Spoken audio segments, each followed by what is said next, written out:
was a really bad time? The George W. Bush presidency was a really bad time.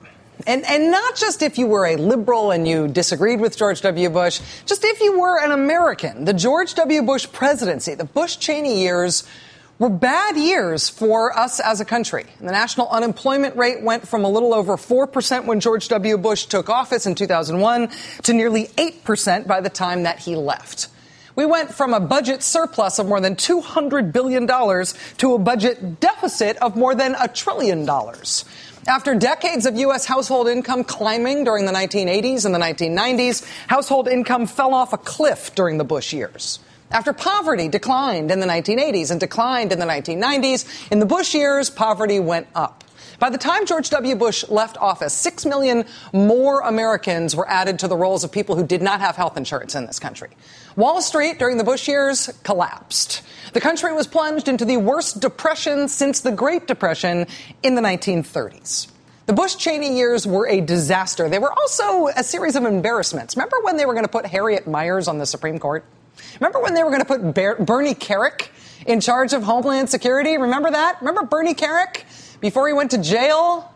Remember when they trolled the reject list of interns from the Heritage Foundation to find people to put in charge of a nation called Iraq?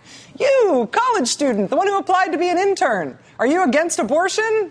Good. Do you want to run the Iraqi stock exchange? Do you remember U.S. soldiers in Iraq having to salvage hillbilly armor for their Humvees from junkyards?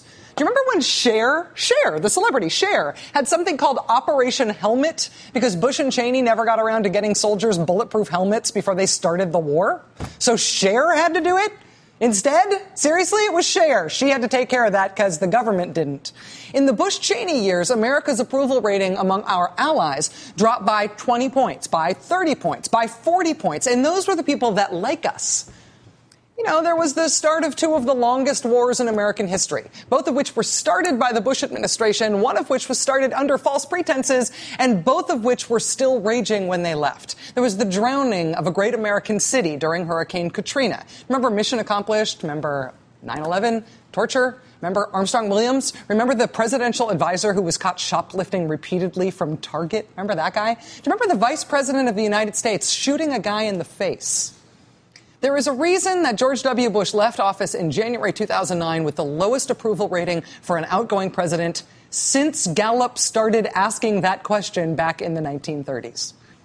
And frankly, the vice president, Dick Cheney, would have killed to get numbers that high. His approval rating was 13% when he left office. I mean, part of the headwind that John McCain had running in 2008, trying to run as a Republican after George W. Bush and Dick Cheney, was George W. Bush and Dick Cheney. I mean, the country was really happy to see them go for pretty understandable reasons. So now, 4 years after the Bush-Cheney administration, the new Republican Party nominee, Mitt Romney, has made precisely 0 public appearances with George W. Bush or Dick Cheney. And, you know, this is, at a meta level, this is still the most interesting thing in American politics, right? I mean, the reconstruction of the Republican Party post-George W. Bush and post-Dick Cheney is as yet incomplete. And it's still the most interesting thing to watch at a meta level in our politics. What's the new Republican Party going to be after that? What's the new Republican Party leadership going to be after them? All of this has led to some very awkward moments on the campaign trail this year for the Republican Party's new nominee. I mean, the first President Bush, Poppy Bush, George W.'s dad, is much more highly regarded than his son is. But he is a little older and a little unpredictable in public now. Previously, that has manifested as some unexpected crying jags at public speeches and things. Nothing that would harm his image, but it's just there's an element of unpredictability to him in public now. In his big photo op with Mitt Romney, it manifested in this very, very awkward moment. Governor, have you met with George W. Bush while you've been here, and have you sought his endorsement? I haven't met with President George W. Bush. We speak from time to time. All right, guys, we got to get going, guys. Sorry, guys. We speak all the time. Now you see why. Yeah, we speak all the time. Okay. You speak all the time. Did you meet with Speaker Beaver? We got to get going, guys.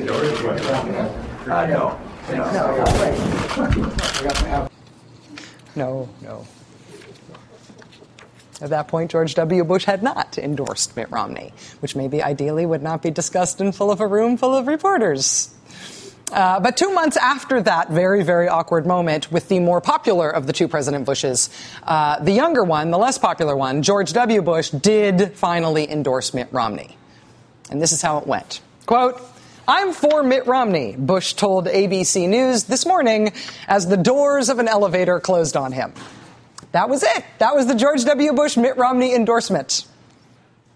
There was no follow-up event. There was no joint appearance. There was no press release from the Mitt Romney campaign about it. No press release. I mean, they press released an endorsement from Christine O'Donnell, the I am not a witch lady. They did not press release the George W. Bush endorsement.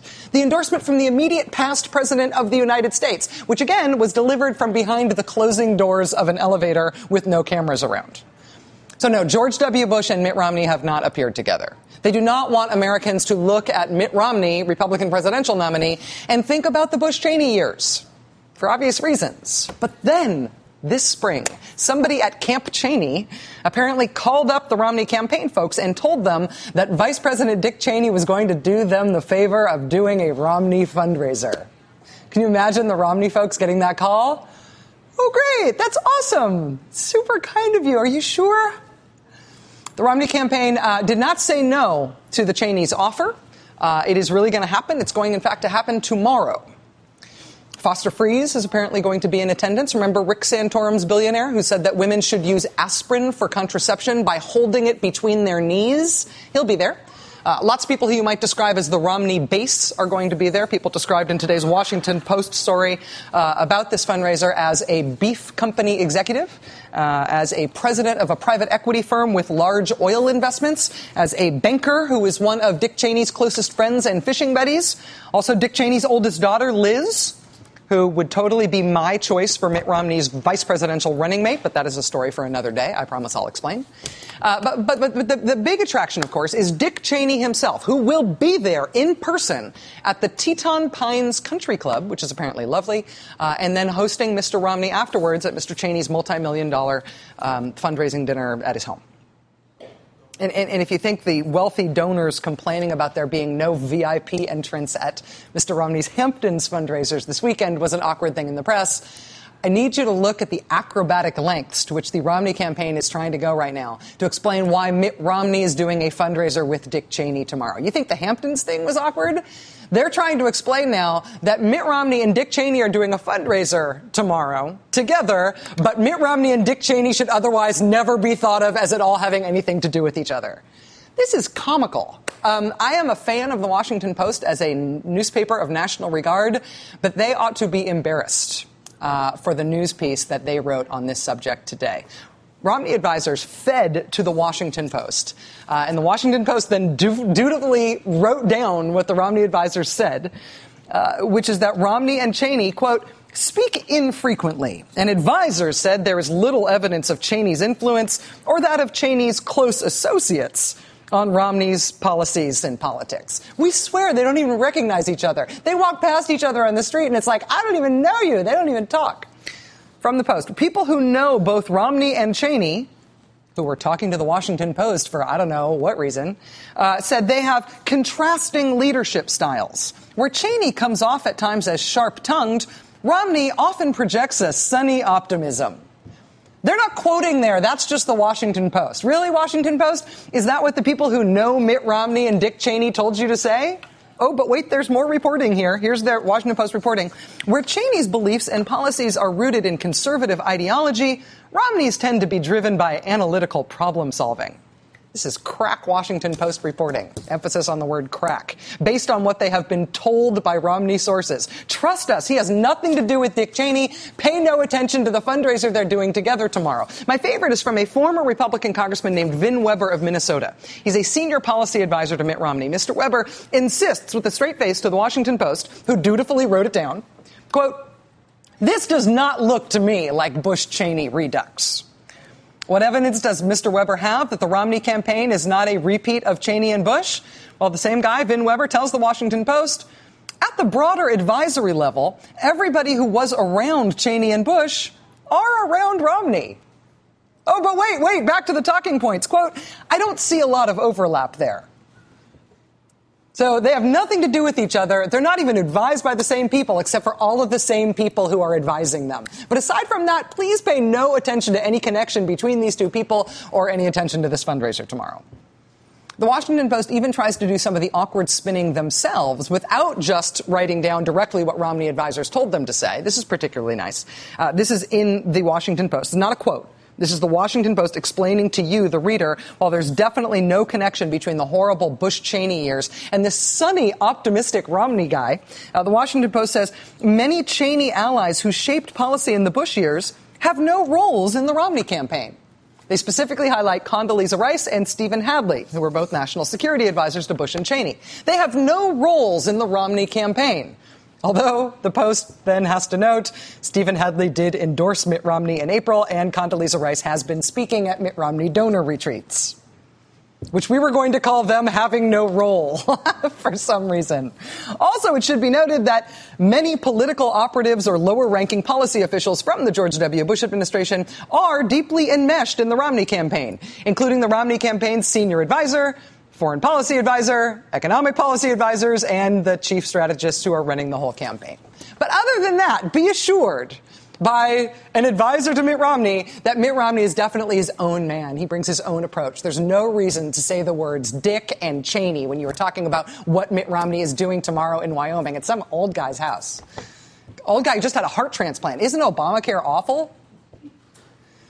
The Washington Post helpfully closes out this objective piece of journalism on the subject today by quoting a friend of Mitt Romney's who says there is no reason to think that Dick Cheney and Mitt Romney have any relationship, quote, except that they're in the same party. Well done, Washington Post. Tomorrow, that party will be a party at Dick Cheney's house where Mitt Romney will be raising money, hoping that nobody covers it and everybody only talks about how different these guys are, even though, for example, on the issue of foreign policy, Mitt Romney's advisors are pretty much the Bush-Cheney foreign policy team, and on and on and on. The mess that Mitt Romney is trapped in here is the great meta story of American politics in this decade. How does the Republican Party remake itself after the disaster of the Bush-Cheney years? What is the party going to be like? Who's going to be the face of the party? What happens in terms of reckoning with the legacy of catastrophe that is the last time Republicans were in charge of the White House? I mean, if you are a rising Republican, it is really awkward and really difficult to ask people to look back to previous Republican leadership, to previous Republican politicians, to previous Republicans in the White House, because there's Dick Cheney and George W. Bush grabbing you before you even have a chance to put on your rose-colored glasses, throwing a black bag over your head and extraditing you to a secret torture prison in Romania to experience a stress position. And so on the eve of their Dick Cheney fundraiser, the first appearance of this year's Republican nominee with either George W. Bush or Dick Cheney, first of all, the amazing thing is they picked Dick Cheney, not George W. Bush. And second of all, the Romney campaign has decided to try to draw everybody's attention away from this by doing something amazing. They've tried to draw everybody's attention instead of looking at the George W. Bush, Dick Cheney era while they're doing this thing tomorrow. They are feeding a story through the Washington Post telling everybody to ignore. Instead of telling everybody to look at that era of the recent Republican past, the Romney campaign has decided instead to direct everybody's attention to a different period in Republican history. As of last night, they have just debuted at the Romney online swag store a new item of historical commemorative Romney and Republican regalia. It is this pin showing the Romney guy who is currently running for president sitting with his dad, who was also running for president in 1968. And by doing this, they have accidentally perfectly dovetailed the Romney campaign with the unusually disciplined Democratic talking point of the week, which is, why won't Mitt Romney be like his dad?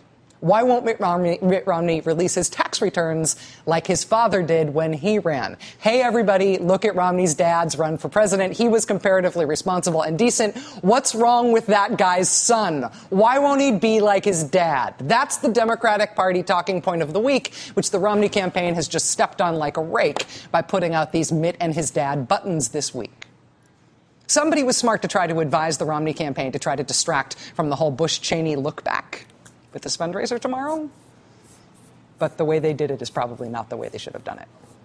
Joining us now is Steve Kornacki, co-host of MSNBC's news show The Cycle and also a senior writer at Salon.com. Steve, thank you for being here. Thanks for having me. Is there a Republican era in modern history other than the exalted Ronald Reagan, of course, which is a given, that it would make sense for the Republicans to hearken back to right now. They've got a little problem hearkening back to Romney Dad, and they've got a big problem hearkening back to Bush Cheney. Is there safer territory for them somewhere? No, I don't think there is. I think there's really sort of two invented things you're dealing with here. You know, one is sort of this, one is the invented Reagan legacy, which they like to fall back on, you know, the guy who would never raise taxes even though he did it 11 times. But the second one is sort of how they came to terms with the Bush years, with the 2001 to 2009 Bush years. And it's basically what they decided to do was engage in a retroactive accountability campaign that kicked in about 2009, where they looked back at the Bush years and they said, oh, by the way, we were offended by how this guy governed. And the way he governed sold out conservatism as we understand it and set the groundwork for Barack Obama to be elected in 2008. So therefore, the answer to this, the response to this for a conservative, is to be even more absolutist, to be totally pure, to be totally ideological, and totally a Washington, D.C. outsider. And that's what gave rise to the Tea Party movement. That's what gave rise to sort of the ideological fervor that's taken hold of the Republican Party. And the problem for a guy like Romney is you look at his father, you look at the picture of him there with George Bush Sr., there's this sense that Romney at a certain level is a secret moderate, a secret technocrat, a guy who's secretly smarter maybe than he sometimes makes himself sound. But this is the Republican Party that he's leading, and that's the most important thing. The Republican Party in this day and age is demanding absolute ideological purity. And Mitt Romney, every time his supposed secret moderate instincts have come up against those demands have won out. So you look ahead to his presidency, you look ahead to the question of foreign policy, and he's going to be much different than Dick Cheney, much different than George W. Bush. Well, no, because the Cheney vision of foreign policy, the neocon vision, the very hawkish vision, that still prevails in the Republican Party. So listen to what Mitt Romney's out there talking about. Tight alignment with the Israeli right, absolute belligerence on Iran. Listen to him talk about Syria. If you listen to Mitt Romney talk right now, you're listening to Dick Cheney talk. And when we look at the political decision to ally the nominee, again, he's made no public appearances up until this point with Bush or Cheney. Right. To be making his first public appearance not with Bush but with Cheney, you think that's because George W. Bush has been retroactively defined by the Republican Party as a liberal? Defined, and then let's never talk about it again. Wow. So it gave rise to the Tea Party, but now it's George W. Who. And then I would say, in fairness, part of this, too, is the Bush family does that. He did get this from his father. His father decided when he left the White House, I'm really going to be quiet about Bill Clinton for a few years. And I would say George W. Bush decided the same thing, about Obama. So that's in there, too. But why don't we get George W. Bush loyalists, of whom there are a lot, and a lot right. of them are working for Romney. Right. I mean, really, especially on issues of foreign policy, but also on economics, also on a lot of his major policy advisors, just people who've just inherited from the Bush administration. Why aren't George W. Bush loyalists stepping up and saying, no, the guy who you ought to be allied with here is George W. Bush, not Cheney? Right. Well, I think they recognize the poison. I think the Cheney thing, there is a sort of recognition, you're not going to hear too many people out there saying on the Republican side, hey, let's bring back the Cheney days. You're also not going to hear them saying, let's bring back the W days, because there is a recognition that this is basically political poison right now still. There's a team of political scientists, I think they have a book coming out soon,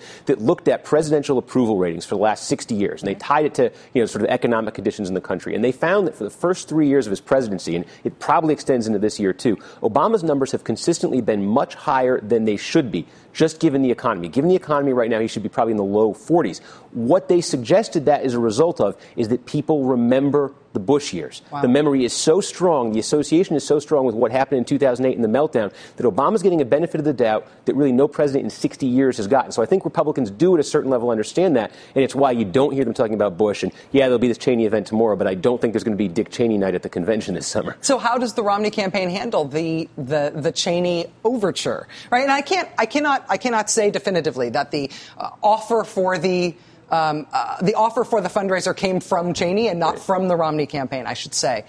It is hard for me to imagine that the Romney campaign would go out of their way to try to evoke Dick Cheney in this way. How do they handle this ongoing legacy? I mean, the reason I singled out the Washington Post, I don't mean to pick on them as a paper, but the whitewash that they have run today by people saying, yes, there is a joint event here, but please pay absolutely no attention to the connection between these people. They're nothing alike. They've never met. They have nothing to do with each other. They're advisors that they overlap with. We don't even understand what that means. I mean, the Washington Post ran an incredible piece of non-journalism on this today. I wonder if that's the Romney campaign's best strategy for handling this, just hoping for reporters who will run trash like that. And there's that, and then there is, I've seen this a few times, there's sort of a conclusion there, a calculation that on a few days out of this campaign cycle, they say, we're just going to have to take it on the chin here. Yeah. And I saw that with the Supreme Court ruling on immigration, for instance.